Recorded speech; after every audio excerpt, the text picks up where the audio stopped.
1000.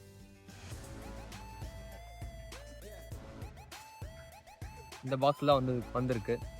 இந்த பார்சலுக்குள்ளே வந்து பார்த்தீங்கன்னா அதோ இந்த DJI மைக், இந்த மைக் தான் வந்திருக்கு. இந்த மைக் ரொம்ப ஃபஸ்ட்டு வந்த மைக்கு இந்த பிராண்ட்லேயே. இந்த பிராண்டில் எல்லா மைக்கும் பார்த்தீங்கன்னா செம்ம காஸ்ட்லி. எல்லாமே வந்து பார்த்தீங்கன்னா வந்து 20,000, 50,000, 1 lakh அந்த மாதிரிலாம் இருக்குது. இது ஒரு பேசிக் மைக்கு. இப்போ நான் வீடியோ அதிகமாக போகிறதில்ல, அதனால வந்து பார்த்தீங்கன்னா இப்போ ஸ்டார்ட் பண்ணிக்கிறதுனால வீடியோ குவாலிட்டி, சவுண்ட் குவாலிட்டி அதெல்லாம் நான் இப்போ வந்து கான்சன்ட்ரேட் பண்ணுறேன். அதனால சவுண்ட் குவாலிட்டிக்காக இந்த மைக் தான் நான் இப்போ வாங்கியிருக்கேன். இந்த மைக் இப்போ அன்பாக்ஸ் பண்ணி இந்த மைக்கில் என்னென்ன வந்து அக்சசரிஸ் இருக்குது, இந்த மைக்கில் என்னென்ன வந்திருக்கு, இந்த மைக்கில் வந்து இதுக்கு சார்ஜரு, அப்புறமா வந்து பார்த்தீங்கன்னா நாய்ஸ் கேன்சலேஷன் சொல்லி ஒரு இது இருக்கும், அதெல்லாமே பார்க்கலாம். அதெல்லாம் நான் ஃபியூச்சரில் யூஸ் பண்ண போகிறேன். யூஸ் பண்ணி என்னோட வீடியோ குவாலிட்டியை வந்து இம்ப்ரூவ் பண்ண போகிறேன். ஓகேயா? அதனால் இப்போதைக்கு இது ஒரு அன்பாக்சிங் வீடியோ.